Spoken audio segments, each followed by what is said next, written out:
जय श्री रुक्मिणी कृष्ण. नमस्कार मंडळी. आजचा दिवस तुमच्यासाठी आनंद, समाधान आणि सुखाने भरलेला जावो अशी मी भगवान श्री कृष्णांच्या पवित्र चरणी प्रार्थना करतो आणि या नवीन व्हिडिओची सुरुवात करतो. येत्या मंगळवारी म्हणजेच 5 मे 2026 रोजी हिंदू नववर्षातील पहिली मोठी अंगारकी संकष्टी चतुर्थी येत आहे. वैशाख महिन्यात येणारी ही अंगारकी संकष्टी चतुर्थी अत्यंत विशेष मानली जाते. अंगारकी संकष्टी चतुर्थी म्हणजे संकटांचा नाश करणारी चतुर्थी असे मानले जाते.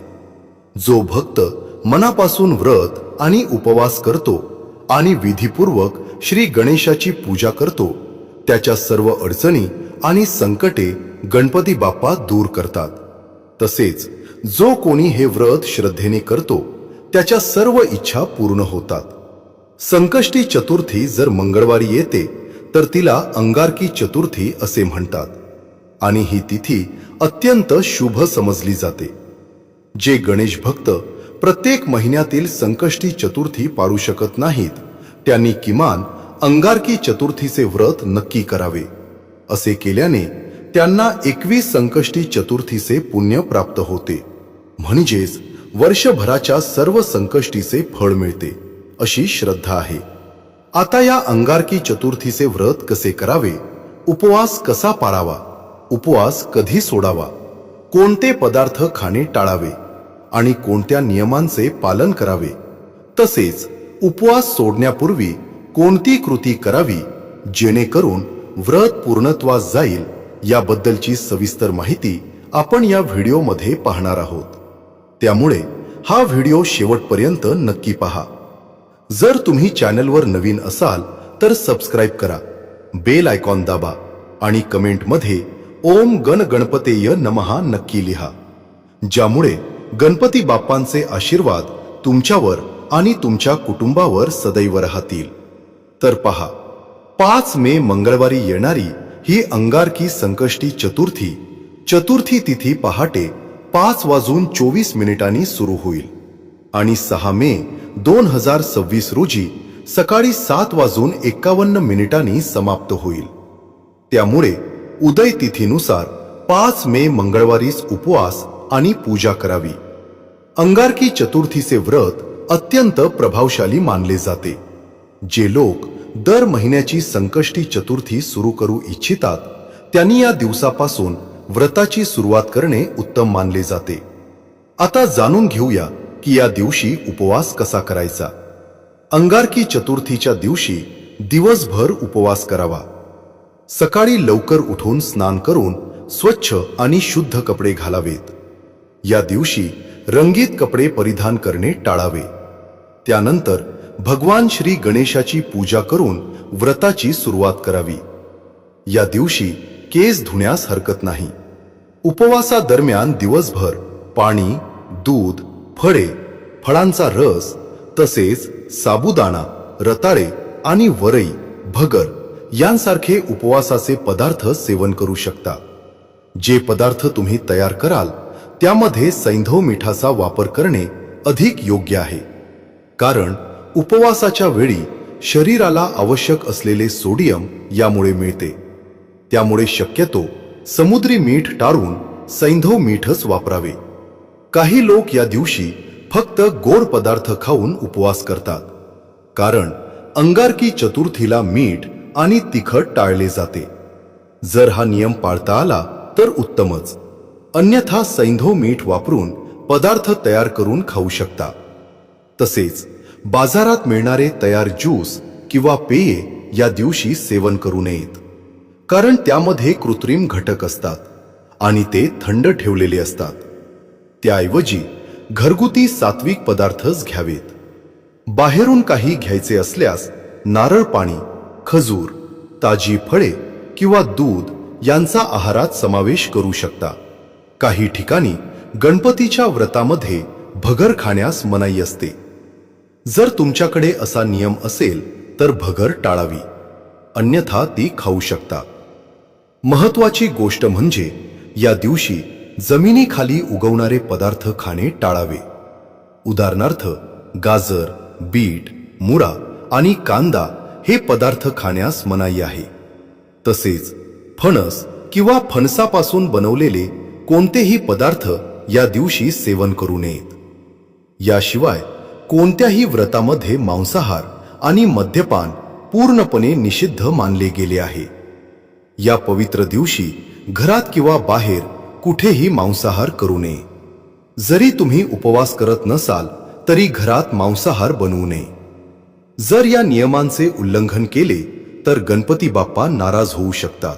त्यामुळे अंडी, चिकन, मटण आणि मासे हे सर्व पदार्थ पूर्णपणे टाळावेत. त्याचप्रमाणे या दिवशी जर तुम्ही घरामध्ये उपवासाचे पदार्थ तयार करत असाल तर त्यामध्ये शक्यतो तुपाचा वापर करावा. सोयाबीनचे तेल किंवा इतर कोणतेही तेल वापरणे टाळावे.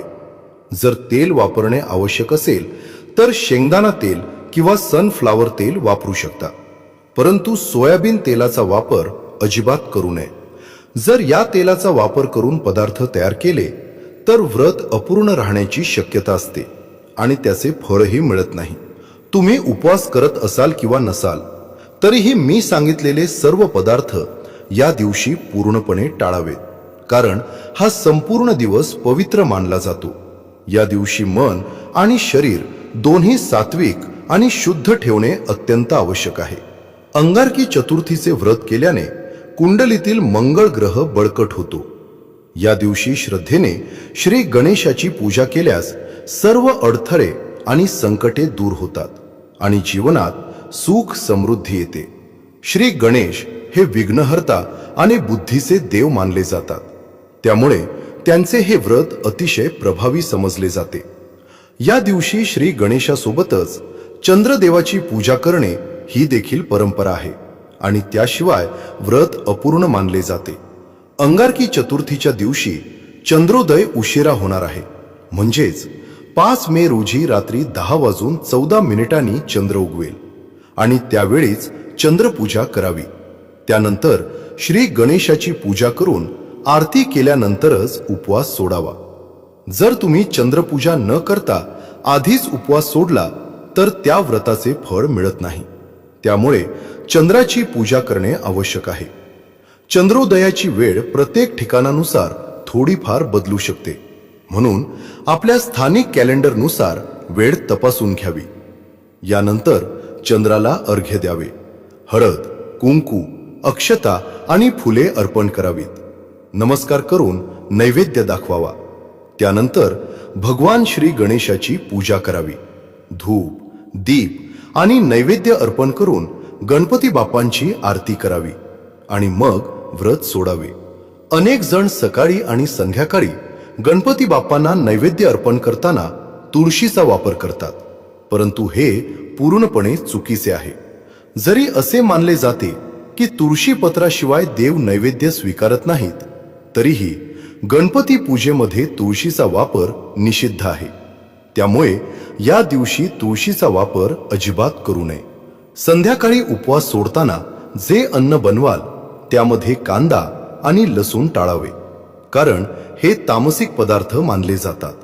या दिवशी सात्विक अन्नच ग्रहण करावे, जसे की वरण भात, तूप, भाजी आणि चपाती. या दिवशी गणपती बाप्पांना 21 मोदकांचा नैवेद्य अर्पण करायला विसरू नका. जर 21 शक्य नसेल तर 5 किंवा 7 मोदकही अर्पण करू शकता. यामुळे गणपती बाप्पा प्रसन्न होतात आणि आपल्यावर आशीर्वाद देतात, कारण मोदक त्यांना अत्यंत प्रिय आहेत. जर या दिवशी वातावरणामुळे चंद्र दिसला नाही तर चंद्रोदयाची वेळ पाहून त्या वेळीच चंद्रपूजा करावी. असे केल्यानेही व्रताचे फळ प्राप्त होते आणि मनोकामना पूर्ण होतात. याशिवाय शक्य असल्यास या दिवशी गणपती मंदिरात जाऊन दर्शन घ्यावे. जरी घरी पूजा करत असाल आणि मूर्ती किंवा फोटो असला तरीही मंदिरात जाणे महत्त्वाचे आहे, कारण तिथे सात्विक आणि सकारात्मक ऊर्जा अधिक प्रमाणात असते. मंदिरात येणारे सर्व भक्त श्रद्धेने येतात, त्यामुळे तिथले वातावरण अधिक पवित्र असते. घरामध्ये पूजा केली जाते, परंतु तिथे कधी कधी वादविवाद होत असल्यामुळे तितकी सात्विकता राहत नाही. म्हणून या दिवशी मंदिरात जाऊन त्या पवित्र ऊर्जेचा लाभ घ्यावा।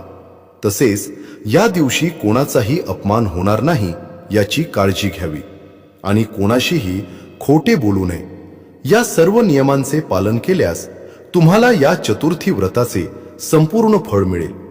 गणपती बाप्पा प्रसन्न होतील आणि तुमच्या सर्व इच्छा पूर्ण करतील। ही महत्त्वाची माहिती तुमच्यापर्यंत पोहोचवण्याचा प्रयत्न केला। व्हिडिओ आवडला असेल तर लाईक करा आणि हा व्हिडिओ आपल्या मित्रपरिवारासोबत जास्तीत जास्त शेअर करा। चला तर मग भेटूया पुढील नवीन व्हिडिओमध्ये। तोपर्यंत सर्वांना जय श्री रुक्मिणी कृष्ण।